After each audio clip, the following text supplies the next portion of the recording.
Blagoslawiaj duši moja Gospoda. Reva.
Důchod Boží. Do.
Blagosloven Gospod Bog naš.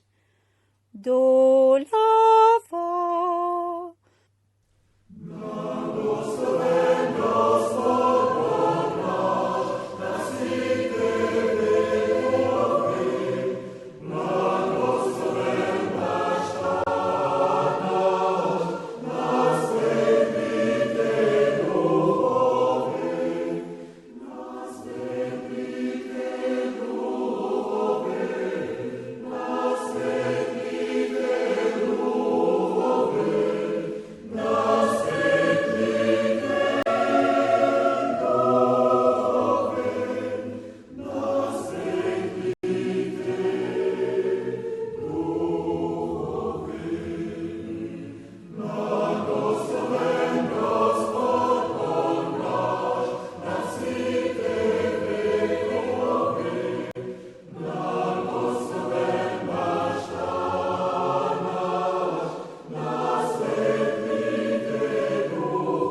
Ce n'est pas parce que ça plut à certains êtres religieux de créer les 4 fêtes cardinales les plus importantes de l'année.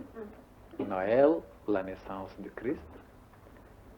Pâques, la résurrection. La fête de Saint-Jean pendant l'été. Et la fête de Saint-Michel à l'automne. Ils ne sont pas par hasard, vous le savez. Ce sont des phénomènes cosmiques. C'est toute une histoire astrologique, oui, et même kabbalistique, que le Soleil, dans son parcours, il passe par 4 points cardinaux. Et de là, il se déclenche, il se déverse des forces et des énergies pour toute l'humanité, pour toute la nature. Ce n'est pas seulement pour les humains, pour les plantes, pour les végétations, et pour les animaux, pour toute la Terre, et les planètes même, et les humains. C'est parce qu'il y avait justement ces phénomènes que les initiés qui les ont constatés par leurs moyens, oui, très riches, leurs moyens occultes, sont vérifiés sur place. Alors ils ont vu que si l'homme était attentif, si l'homme était réceptif, préparé pour recevoir ces effluves, ces courants, oh, quelle évolution, quel développement, quel épanouissement se serait produit. Et c'est pour cette raison que les initiés, depuis l'Antiquité, ils nous ont donné certains conseils comment se préparer et comment recevoir ces courants. Et dans quel but? Oh, comme dans la nature, le Christ naît chaque année à minuit. Ça veut dire que la nuit la plus longue commence, la lumière, la vie, le soleil change et les nuits commenceront à diminuer, les journées augmenter, plus de lumière, plus de chaleur, plus de vie. Et alors tout ça se ressentira sur toutes les créatures. Et regardez les résultats, les conséquences sont inouïes, indescriptibles, on ne peut pas les classer. Alors, dans la nature, le principe christique naît. Dans la nature. le 25. C'est la naissance de cette vie, de cette lumière, de cette chaleur qui va grandir, grandir. Et l'enfant deviendra tellement puissant, tellement capable de tout transformer. Voilà le côté symbolique tout d'abord. D'ailleurs, je reviendrai tout à l'heure. Mais c'est seulement quelqu'un pour vous dire, est-ce que les humains se préparent pour recevoir ces effluves, ces courants, ces radiations, et qu'il y a une fête en haut aussi, les anges qui chantent, tous les grands maîtres, les initiés, tous sont réunis pour chanter, pour prier, pour rendre gloire à l'Éternel, et fêter cette fête justement de la naissance du Christ qui naît en réalité. Non, il dort ou il fait souvent dans les cabarets, dans les boîtes de nuit, dans les bistrots. Et de quelle façon? Des ripailles, de manger, boire, s'enivrer, faire des cochonneries pour fêter la naissance de Jésus. Oh là là! Quelle mentalité! Comment on a dégringolé jusqu'à là? Et tout le monde croit que c'est comme ça qu'on doit fêter. C'est ça qui est le plus fort. Les gens les plus intelligents, tous d'accord, ensemble, sauf les initiés. Ils se préparent, les initiés. Ils savent ce qui se passe en haut. Alors, ils ouvrent leur récipient, leur réservoir, pour que ça soit rempli. Même ils tâchent de ne pas gaspiller leur temps dans des occupations ordinaires, pour se démagnétiser, pour s'avilir, pour s'avachir, pour s'abrutir, pour être capable de devenir un récipient. Et pourquoi? Pour que de la même façon, comme dans le domaine cosmique, le Christ naît dans la nature sous une forme de lumière, de chaleur, de vie, qui germe tout d'abord, tout petit, mais c'est le commencement de tout. De se préparer aussi, de préparer les conditions convenables pour qu'un jour, vraiment, le Christ naisse en dedans, l'enfant divin. Et bien, on ne pense pas à ça. On ne prépare rien du tout. On est endormi, comme tout le monde. On passe Noël la veille, le jour de dans des choses les plus abracadabrantes, les plus stupides, inutiles.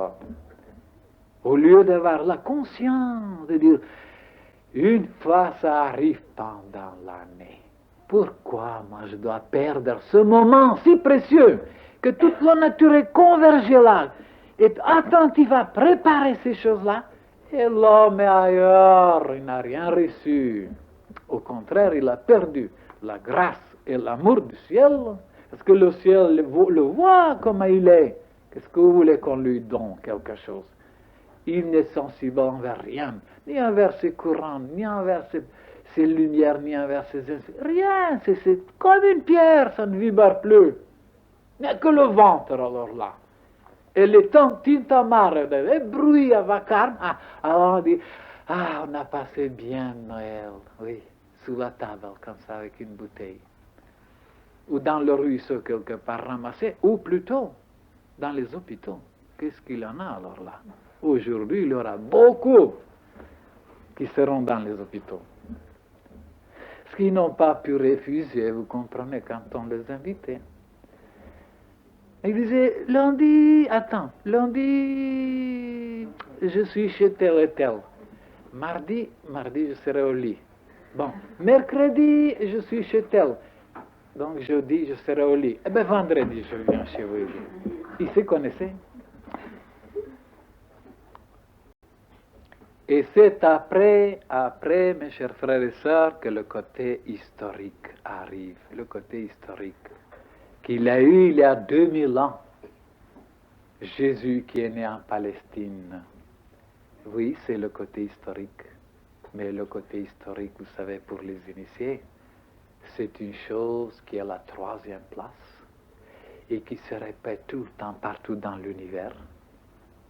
parce que Dieu est amour. Et si Dieu est amour, alors il ne se manifestera pas seulement 3 ans et demi sur la terre, et après ni vu ni entendu. Alors, qu'est-ce que c'est que ça? Et les autres siècles et millénaires non plus. Ils n'étaient pas là. Et les autres siècles non plus. Il était autrefois, quelquefois. Non. Le côté historique, c'est une troisième chose qui suit les autres. Donc, avant le côté historique, le Christ naît dans la nature, c'est-à-dire dans le cosmos, comme manifestation de la vie, le commencement de tous les jaillissements. Et après, dans chaque âme humaine, au point de vue mystique, il doit naître, c'est-à-dire comme une conscience, supraconscience, comme un amour divin, comme une compréhension, comme un amour, comme un sacrifice. Alors c'est ça l'enfant Jésus, justement. Et si on n'a pas toutes ces choses-là, l'enfant Jésus n'est jamais né encore. On peut le fêter, on peut l'attendre, il n'y aura jamais rien. Le côté historique, si vous vous contentez du côté historique, en souvenir seulement, ben vous êtes, oui. Si vous comptez sur le côté historique et que le côté mystique en dedans, ça c'est deux choses différentes, ça n'a aucun rapport.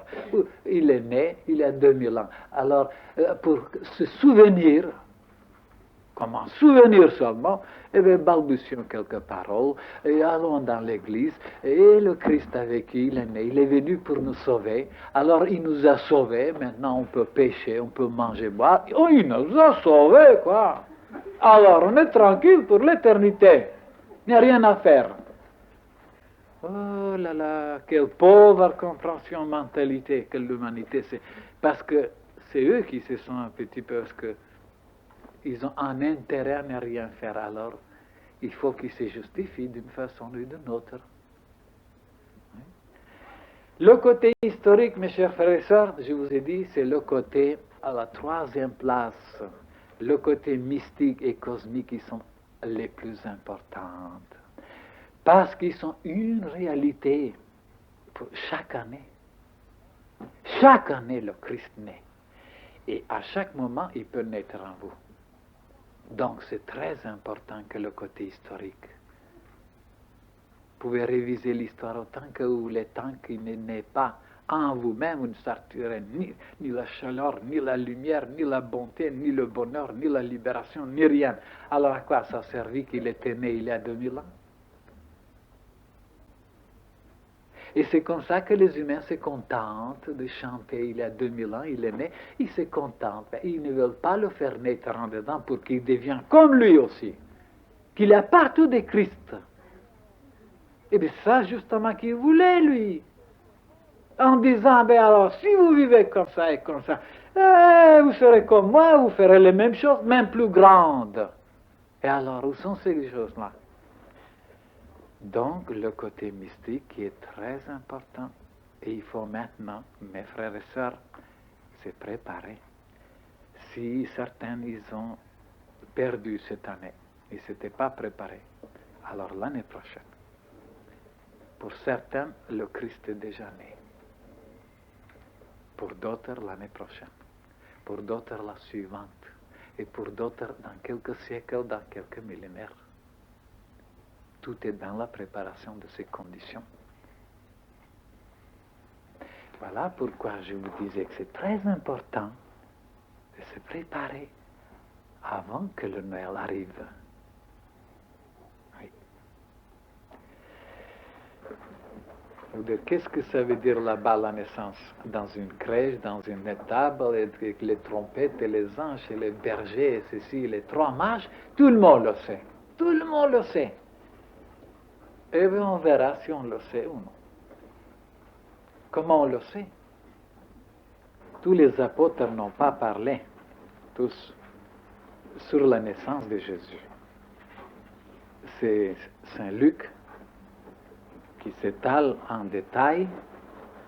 Les autres, à peine ils mentionnent, et ils commencent même déjà quand il est âgé, quand il vient pour être baptisé par Saint Jean-Baptiste. En ce temps-là, parut un édit de César Auguste ordonnant un recensement de toute la terre. Toute la terre, c'est un petit peu trop fort ça. Ce premier recensement eut lieu pendant que Quirinius était gouverneur de Syrie. Tous allaient se faire inscrire chacun dans sa ville. Joseph aussi monta de la Galilée, de la ville de Nazareth, pour se rendre en Judée, dans la ville de David, appelée Bethléem, parce qu'il était de la maison et de la famille de David, afin de se faire inscrire avec Marie, sa fiancée, qui était enceinte. Pendant qu'ils étaient là, le temps où Marie devait accoucher arriva, et elle enfanta son fils premier-né. Elle l'emmaillota et le coucha dans une crèche, parce qu'il n'y avait pas de place pour eux dans l'hôtellerie. Il y avait dans cette même contrée des bergers qui passaient dans les champs de veille de la nuit pour garder leurs troupeaux. Et voici un ange du Seigneur leur apparut, et la gloire du Seigneur resplendit autour d'eux. Ils furent saisis d'une grande frayeur, mais l'ange leur dit: ne craignez point, car je vous annonce une bonne nouvelle qui sera pour tout le peuple le sujet d'une grande joie. C'est qu'aujourd'hui, dans la ville de David, il vous est né un sauveur qui est le Christ, le Seigneur. Et voici à quel signe vous le reconnaîtrez. Vous trouverez un enfant emmailloté et couché dans une crèche. Et soudain, il se joignit à l'ange une multitude de l'armée céleste, louant Dieu et disant: gloire à Dieu dans les lieux très hauts, et paix sur la terre parmi les hommes de bonne volonté. Lorsque les anges les eurent quittés pour retourner au ciel, les bergers se dirent les uns aux autres: allons jusqu'à Bethléem et voyons ce qu'il est arrivé, ce que le Seigneur nous a fait connaître. Ils y allèrent en hâte, et ils trouvèrent Marie et Joseph et le petit enfant couchés dans la crèche. Après l'avoir vu, ils racontèrent ce qui leur avait été dit au sujet de ce petit enfant. Tous ceux qui les entendirent furent dans l'étonnement de ce que leur disaient les bergers. Marie gardait toutes ces choses et les repassait dans son cœur. Et les bergers s'en retournèrent, glorifiant et louant Dieu pour tout ce qu'ils avaient entendu et vu, et qui était conforme à ce qui leur avait été annoncé. Et après, comment on a donné le nom de Jésus, après il raconte l'apôtre, comment il était circoncis le 8e jour, et voilà comment après il y avait un homme à Jérusalem qui était juste et pieux. Quand on dit juste et pieux, il attendait la consolation d'Israël, et l'Esprit Saint était sur lui. Donc c'est quelque chose. Et il s'appelait Simeon.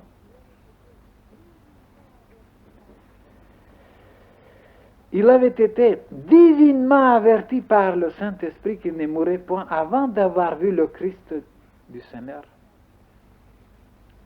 Et donc, il l'a pris dans ses bras, il était heureux, il a dit: maintenant, Seigneur, tu laisses ton serviteur s'en aller en paix, selon ta parole.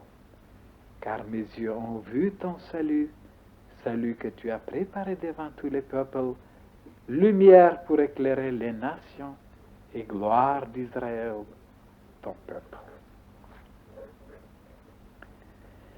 Et après, ça continue, quand il était même à l'âge de 12 ans, ainsi de suite. Bon. Vous voyez, vous avez lu ce chapitre, plusieurs fois. Même vous l'avez entendu plusieurs fois. Maintenant, quand vous comprendrez que la naissance de Jésus, c'est un fait, c'est un phénomène dans les trois mondes, dans le domaine cosmique, n'est-ce pas, dans le domaine psychique, c'est-à-dire mystique, dans chaque être humain, il doit naître comme un principe. Le principe christique, esprit christique, et qui se manifeste autrement. Il y en a beaucoup d'êtres sur la terre déjà qui ont ce principe christique, puisqu'ils sont capables de faire des choses merveilleuses, désintéressées. Alors, il faut reconnaître, même si personne ne reconnaît, que c'est le Christ qui habite en dedans, en réalité, c'est le Christ, c'est son principe qui est propagé partout dans l'univers. Et le côté historique, c'est entendu. Maintenant, quand vous comprendrez cette clarté, cette possibilité, n'est-ce pas, cet événement, vous comprendrez maintenant beaucoup de choses sur lesquelles je m'arrêterai. Maintenant, vous comprendrez tout le reste maintenant. Que dans chaque initié, les mêmes choses se répètent. Et vous comprendrez que celui qui a écrit l'évangile de Saint Luc était un grand initié. Un apôtre, ça veut dire, il était le plus savant des apôtres, le plus instruit, le plus lettré. Il a fait des recherches. Quand il dit « j'ai fait des recherches encore scientifiques », ça veut dire qu'il a fouillé dans les sciences occultes et il a vu, n'est-ce pas, d'ailleurs, il n'était pas témoin comme les autres. Il n'avait pas tout vu, mais il a fait des recherches. Et comme il était déjà très avancé dans le côté occulte de la question, le côté cosmique, et alors il a retenu seulement ce tableau qui se répète dans l'âme de chaque être. Et c'est là que nous allons nous arrêter. Dans chaque initié, la même chose va se répéter. Exactement. Il faut donc un père et une mère. Le père, c'est l'intellect et l'esprit de l'homme. Le cœur et l'âme, c'est Marie, donc c'est la femme. C'est quand il devient pur, vraiment préparé, intelligent, lumineux, que l'enfant naîtra, mais pas par l'intellect et l'esprit, non. C'est par l'âme universelle qui viendra effleurer. Et l'âme universelle, ce n'est rien d'autre que le Saint-Esprit. Le Saint-Esprit sous la forme du feu, de flamme, d'amour divin, où il a une pureté, que tout le reste est brûlé, une flamme pure. Il viendra féconder l'âme et le cœur de l'être humain. C'est lui qui représente toute une famille, l'homme. Et vous verrez la crèche et tout est en dedans.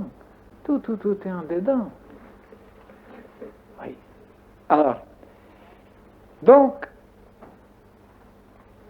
quand l'âme et le cœur sont préparés, parce que c'est le côté féminin, le côté réceptif, le côté femme, n'est-ce pas? Et l'intellect, comme je vous ai expliqué, avec l'esprit, il représente le côté masculin. Il prépare les conditions, vous voyez? Et alors, le Saint-Esprit, qui n'est rien d'autre que l'âme universelle, qui est du feu, prend possession de l'âme de Marie. Et alors, il naît l'enfant. Elle est déjà enceinte. Oh, mais il faut que ça arrive dans les trois mondes. Dans son corps physique, l'enfant doit naître aussi. Voyez, c'est beaucoup plus compliqué. Et comme ils ont voulu chercher dans les hôtels, il n'y avait pas de place. Ça veut dire les humains étaient occupés à manger, boire, s'amuser. Il n'y avait pas de place pour ces deux initiés qui avaient déjà l'enfant. Ça veut dire personne ne vous reçoit, personne ne vous comprend, personne ne vous ouvre leur hôtel. Et qu'est-ce que vous pouvez faire? C'est un enfant qui est riche, qui est divin, qui est une lumière en dedans. Vous avez déjà, c'est conçu en dedans. Vous avez un idéal, vous avez une idée. C'est votre enfant. Vous le chérissez, vous le nourrissez, vous le soignez. Où allez maintenant s'installer? Dans une crèche. Alors c'est justement, ça montre que cette crèche, il n'y avait pas le troupeau, il n'y avait pas les bergers, il n'y avait pas d'autres animaux. Il n'y avait qu'un bœuf et un âne. Pourquoi les initiés ont gardé ces deux? Pourquoi ils les ont laissés? Pour que depuis 2000 ans, on les dessine, on les répète, on ne les a pas compris. Le symbolisme universel est perdu pour les humains. Pourquoi le bœuf et l'âne? Pourquoi ils sont arrêtés là? Pourquoi ils n'ont pas mis un cochon? Pourquoi on a un chat? Ainsi de suite. Un bœuf. Alors il faut que je vous interprète tout ça. Et pourquoi on l'a mis dans cette pauvreté? Dans cette pauvreté en apparence, parce que l'homme spirituel, il sera toujours comme ça. Les humains ne l'apprécieront pas, ils ne le recevront pas. Mais grâce à la lumière qui sera projetée au-dessus de cette crèche, l'étoile avec 5 branches, on arrivera maintenant. Qu'est-ce que c'est cette étoile-là? Et cette étoile, c'est une réalité. C'est une réalité absolue que partout chez un initié qui a réussi à mettre au monde l'enfant Jésus conçu par le Saint-Esprit dans son cœur, dans son âme, et que l'intellect, au lieu d'être jaloux, au lieu de le répudier, au lieu d'être en colère, de dire « Ah, ce n'est pas de moi, ah, c'est parce que... » Et alors de se montrer comme un homme ordinaire, et de respecter, de s'incliner, de dire « Qu'est-ce que vous voulez, moi je suis limité, tandis que Dieu, qui a effleuré le cœur, pourquoi il n'est pas venu sur moi? Il viendra après, à travers Jésus, sur moi. » Donc, de raisonner juste, de comprendre correctement. L'intellect, vous voyez, il n'était pas furieux de dire « Ah, ça, il y a quelque chose ici qui me dépasse. » De répudier la moitié de son être, ça veut dire de le bannir, de l'exterminer, de le bloquer, et alors de devenir seulement intellectuel, comme les rationalistes. Vous comprenez? De bannir l'autre côté de l'homme, son côté affectueux, son côté réception, son côté douceur, humilité et bonté. Alors donc, comme il y en a beaucoup qui ont répudié Marie, parce que Marie aimait beaucoup recevoir le Saint-Esprit. Marie en dedans et Joseph en dedans, c'est des symboles. Et ils ont répudié Marie, ils sont devenus déféchés, non plus Marie. Ils sont intellectualisés, ils ne sont que l'intellect qui disloque, qui analyse, qui critique, qui est mécontent, qui... Alors voilà, Joseph, vous voyez, Joseph a respecté, il a gardé Marie. Il a dit, oh, elle est enceinte, je vais la protéger, elle a besoin de mon secours. Après, qu'est-ce que c'est cette étoile? Cette étoile, c'est toujours une manifestation, un phénomène inévitable de la vie d'un véritable mystique, d'un véritable initié. C'est tout à fait juste. Au-dessus de sa tête, il y a une étoile qui naît, c'est le pentagramme qui est lumineux, et que les clairvoyants peuvent le voir au-dessus de la tête de chaque initié. Parce que comme en haut, c'est en bas comme en haut. Ça veut dire, ce pentagramme est représenté doublement. Premièrement, c'est l'homme qui est déjà le pentagramme vivant, et il faut encore un pentagramme qui le représente en haut sous la forme de lumière. Parce que lui, il est déjà en pentagramme avec les vertus. La bonté, la justice, l'amour, la sagesse et la vérité. Voilà le pentagramme vivant. Et donc, cette lumière qui sortait de l'enfant, ça veut dire que chaque initié qui a déjà Jésus en dedans, Christ vivant, tout petit, mais il est vivant, il reste maintenant à grandir, il y a toujours une lumière qui sort de cet éther-là, qui est une lumière tout à fait différente, une lumière apaisante, une lumière vivifiante, une lumière nourrissante, une lumière réconfortante, une lumière guérisante, curative et encore purificatrice. C'est une lumière extraordinaire. Tous les initiés s'y sont arrivés à mettre au monde